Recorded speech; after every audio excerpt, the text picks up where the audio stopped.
Nermala ken yam ka nas diala content barwani lingwa seme kan Nuer online TV channel and wale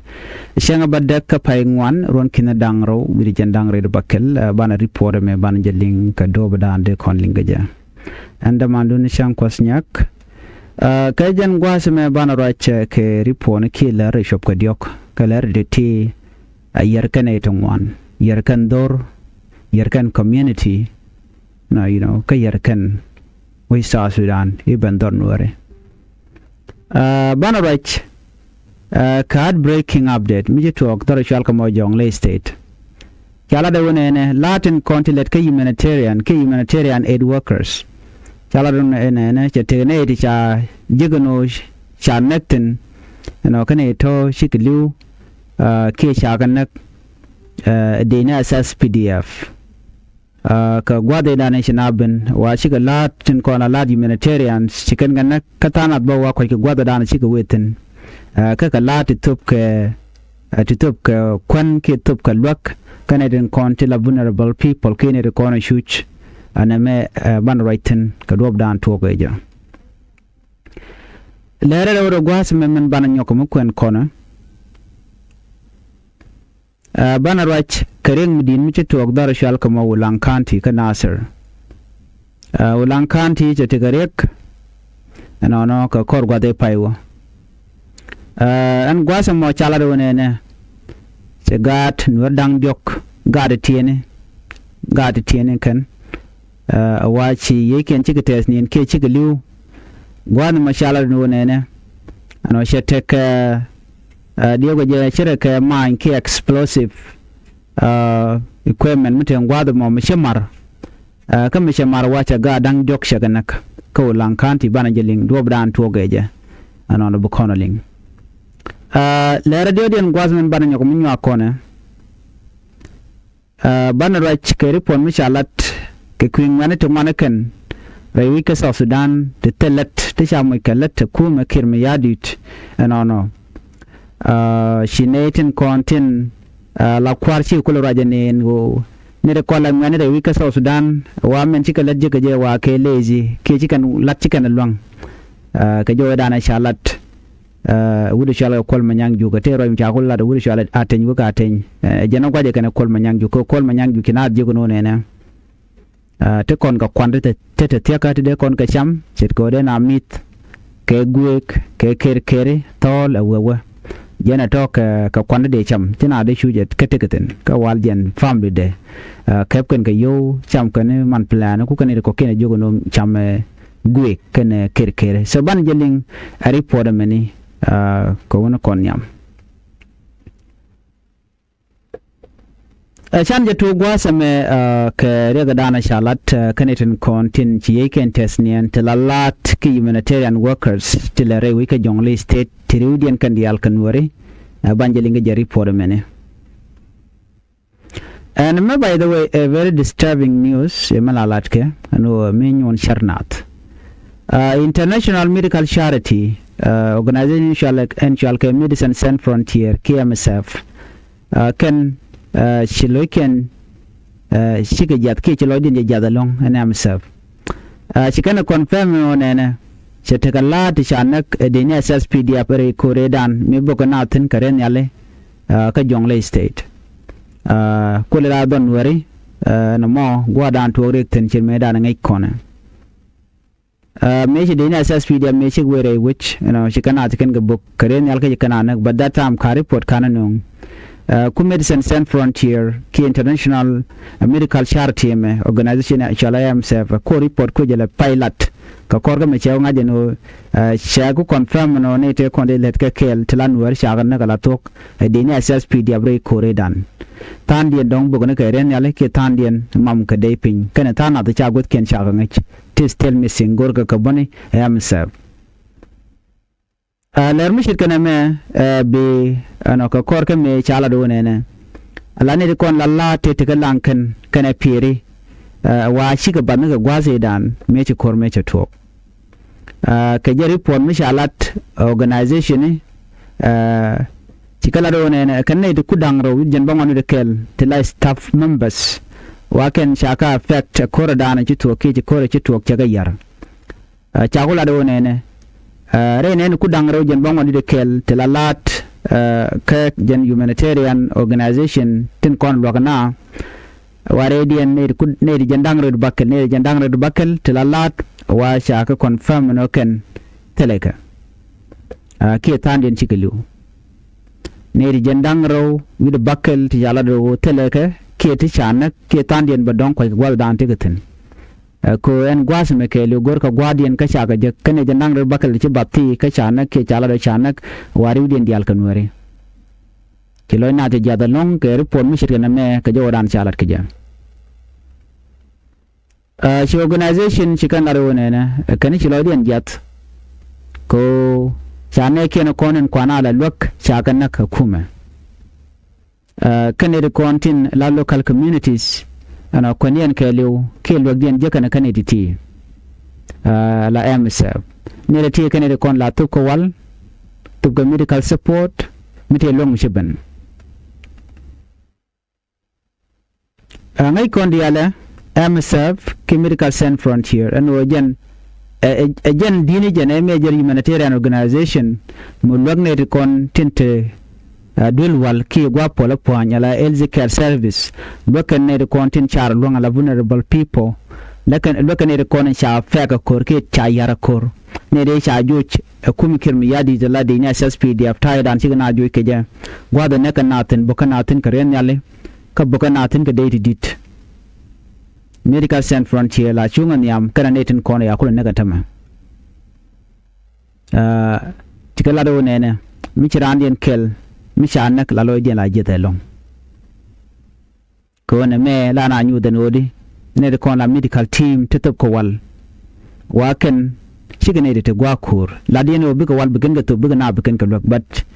gwa da me che joje no chane de to cha kandak kana tana sun kon kwai go the kon tiketen siam sep chor ya jeno bongod ba ko ba lok ba jetup a changi man chane de to cha kana duno kukan lan jeslo adien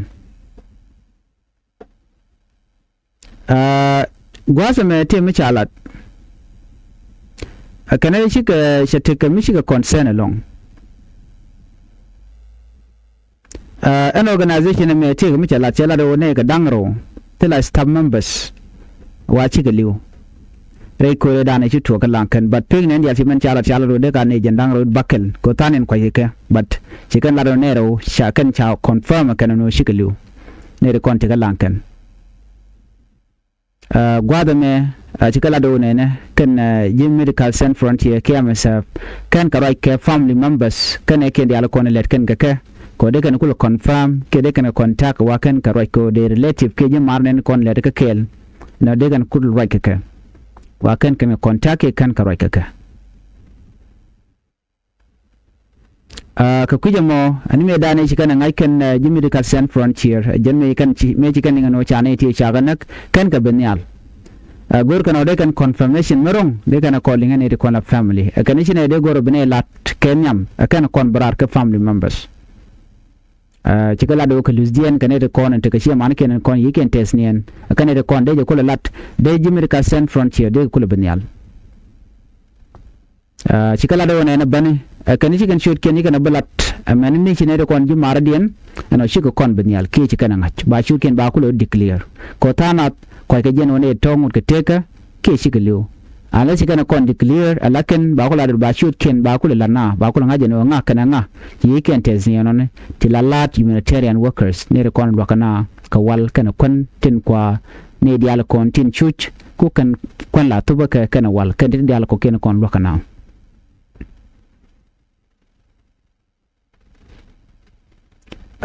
chi organization ba she nyola da no ne tega ne da shaje no ngod ba ka tega ka gwen te go tanat wa charen barkel ke jen ku koromo tilat ke no tega teka ke jen ku kore da ne chana displace ke jaka jongle akane ne da tie katen duno nan kan ka gwa dan teketen no di kan de konti la ti charen barkel ke shema ne ken ngod ba shushka ko ladien ke lu te ka jen organization mo jirme ci kon ngaje ne te ka kobo ti ka la do chol kan ji humanitarian no de ko re wich gwami motela ne te ko la civilian ten no kan organization we no ka lokana am se kan let kan long ka shol kan e dial wone ne de ne tin kon till I stop members kake de ga dil support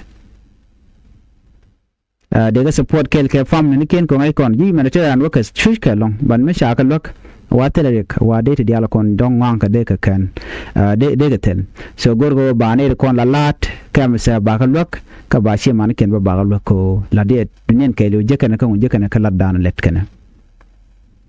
chicken la ne to ba ka lok emotional support emergency assistant kano ba ka lok amane tin kon din cha nak tin cha jikin cha nak ne la lat mane kon cha nak wa ba lok ba kam ka chikala tam me tam mo ba tim ne kon te sha na ki tin chiriar ms kunne de ti la lat ka ko ka le recognize ka la da gwa dan chikana lat ko chikana goro be te karik mu dian betu ko gwasen be gorgono be kana la do ms te kel ka kana ne ka kana ka bai chika ba mo chikana lat shi ms chi nyo shod ba shol kan kuma ne diala no gang dwel wal gang clinic gang medical workers ka gang ne tin kon tila patient ke ne kon tin pankin ka gwat bech ngai kon medan chala da kuma kirm yadit medan kalan kan widiala ko ken boken ke men dul wal jem ku ne ngata mete ga tanas ti chanak la members of America Sans Frontier ko chaga target kuma ko kuma kirm yadit mele de medan ko target dul wal kon ti patient te keten ke goda kon ti civilian te keten che target goten kon ti de inde keten jena kula bech jen ku nen ko al condemn ga jen o mele jena mo sim go arek gora gwech mede guja ye kan no chana de kon te gwet be chaga lok ngum de to especially anel kola men gaat men ne dit kener kon te ga jwat ruini mi cha ka moy ka wala ngum de to ka mi cha la dia cha go dak dor der be jelong so mi cha el zikir cha ria ka cha na cha ga gang kwa goro na kana nyu dien hotel milatke enetin kon tin la kume ko gal targan na kana ko ne to te ka kajen gwada danen ti gitaren tikatin chimnen konmentama era min mo la gwanter humanitarian organization ram mo wa jaram jeng jen katidial ko te ne di cha target civilian cha target la vulnerable people ne ko nan gurgan de kan target de la de ne shoe workers till the dulwal no ba target ke ba dulwal ba jo book na mo jeka na mo mi cha la no so de la jen min yam dan de ko na ling wana kaler dian gwasame de koran palping ka kwida shala no cha gaat tiene dang jok sha kanak wa take do mishi marka ulang kanti ka tieka nasir elera me be ka ulang kanti gwada sha ga dang jok sha kanak tin gwa mishi do sha martan chimenen yena nyal gwasmo diene nen gwadmo me nyal gwadmo jen do dan simar ke report mi chikana me wa en re toga ke jen Easter Sunday paiwe take area mishal ke room kem gwada ma jen gwada dan tog doten chala do ga chik jien chik we kan ok kan ke lak ke juach chemela kona ngejeno la gala kene jen ba ok ba kanang baok ba ko nan gwa dan te ke jwa tungwan ko bi ga mal riang shiga chicken ok chicken nganango che jojo gwa no che tigrik mi chiko jek ga mi chi were roba ko ken wa chicken do maj mi chi pana wal karenyal de go jeno chere mi pana do maj mo ne ke second Sudanese civil war period edan lo kore rawda ala Sudanese civil war la second Sudanese civil war minyono kore dana to kam junubin kan jalamne mela kana bok karen yale wa en explosive mo ke majmo do mo watire ro de go jeno jen e pena ngwado mo ne karon kiskel ku bangon je mongon badek but bana uraji yo kwide mi to ko la kaj bana kono je gwasmene ando mo che tene karundi choko jendanga ro de mo kona calculate 1998 ruli jendanga ro de titere ro wachoro taw tino tere ro bu ngwado mo teram chi mijek wacha widi chaje kuma mun ka cha kum ke juwa lo chaje malaje ke cingina jal ke chaje maljek ko jene mi dong ci wachi gare gu jo jende la dungar ke lo ngar kan ga jado mon ko jana mi cha kum ke mo lo ko tepin ci gare gwasmo ci kana kan ngar kan ga ja mi ci ga nyurtano wa ajan mardo chu jende ba shi mo ke ma ci mo wa cho mar nimi ci maro ci ga dang jok shoyu nak ga ti cha shoot ken cha gala da wa kan ka gor ga mutot chala jwach mod den chala nyal gadjek twar karara dien mala gadwa dien mishal boldeng so ne de ti kan de kon shirek che ga ka ga de tiene kanang dio ko wachi yigen test nien just line mi dilong gwa de chamartino en do man meta ga tene ko ulang wachi ga naga mena wok dangro ok dangro che ga nak kel ka gat ala gwa dan yu ka tin ko ngai kona ok mala ka ke lok la kan tie ka gat chikan nan ko cha goro buka pel bikin ngai cham ki buka rat ki de ka bat ci gade gwasmo ci ken tednien gwada dan ngar ka tin kana kanok to kono tie ka gwa dan mardo tin anona ok dangro che ga ka gadang gyok mi ko ikore mi sito na me ami bejbejlong ko nyu de jeno kur mi che tuok ka ba de ba ga lat pin ki ba ga tet pin la ngai ke run ando ma barek bejelo lat cha ku tane je pingu ke cha lan jere bot ke cha la tar jat mi tam ne ben ba mar bana ba kanak rai nam rai kona kan goda to la de witon ci de ne wana kan dong wate de mi je ba do be yo be la pin kwa da be to ke be man be jo la pin mi nyono di run don ba teram ba lonak ko jen hob di na te keke chiang be ci mi chire me che tuok so mi chire me ja la lar kan mi ci ko mi je tuok ala pin la ja kona inspect ba kon gwich mi te ke man mi cha lat muno gwada mo ba gatem mi aje yo ba kamra me de ne ti kon tin like expert la kan ala mo bika nyurtin ba kulagwa ba kamrar ba yang gwada dian kamun kan ko bikana dismantle ke disarm bikana yo gari alaka bikana choga ko che bela mar gwa chana bela na bikana use laken jan ta dan la latke dondo rai wujin yunimi te ga don wana kan kamrar don wa de kon chula don wa ke liu te ga dai min je pinje kan kamrar ka dai min de to tam de ga na de kan kanak man do den gwasme chigo chikon ngaje tema just like man sure lat gwasman akan kon we kan dien bokon kula no tuoge di ko chala ro e da man mi chala no wala te guru nyen dang ro wi de dich so right now chan me milling gwadum United Nation manyaxin service chaga chol de kan te je di ala kon chapet gwadum de kan ko guch de kan ta dan de kan ka kambar ka je kan gu ko tamma jojo gwano chala o nakana ko tama kan gat te ngar kan ishang ko la na we ko banaring re ro so mi chena mo gore jeno de kan we de kan re ro mo de kan gor kelo ko de kan man de kan ka guch de kan kamen mwach ka ngweni mi aji yo de kan ka wuch ko chika na de nak ko na min yo gui gwas mene shi ku mi jala no jene mi chu tuok ne ka jen do ma cha lat pi ne ka jen 1990 chimena an channeling ban mi ko no ko kan ne ka second Sudanese civil war dan me chu we ka che we long kor Sudanese indeed kam duri me nyinje no bin ka jalab ka ne jen gwasmo so na me kol kan jepin kan all this mind ten kon kula martam ke de ti don da la ren ya letin kon te ci bok te cha jar ken bokana ke de la tam da ne bekare korne ka jen 2014 dan me ci civil war me to kam jinubin kam no kan jang don da la jen but te right now chicken kol ne me wale da ne ci tok so na me da la jen no re mo ci tok ulang ani we are very sorry kamana ci tok ani ye ken long mal ka jang ne condolence ba jang ne kan recond la family god ti endo to and yes indeed a difficult time ka ya antama and sorry kamana ci oda lat wana ka laren diodian gwasmene chana like kui aten wega ngai kone jang ndana la ran information rai which ka juba aten wega aten jen charai gwasme take mi chala do ne jen men chala da wude shwal ke ekol manyang ju ke jen shikan mat ajana chikan man jala da kol manyang ju jana jega ajana kan young people ke ngane kalat kan dial but kuma karwa da jen chip felo na ko ba ngwan ba mo kelet atin wuga atin chebrar gwam choro itin choro kanetin kontin larga jen o ngane ke lazy ke ngane chikan lat chikan long chega joga no mo shito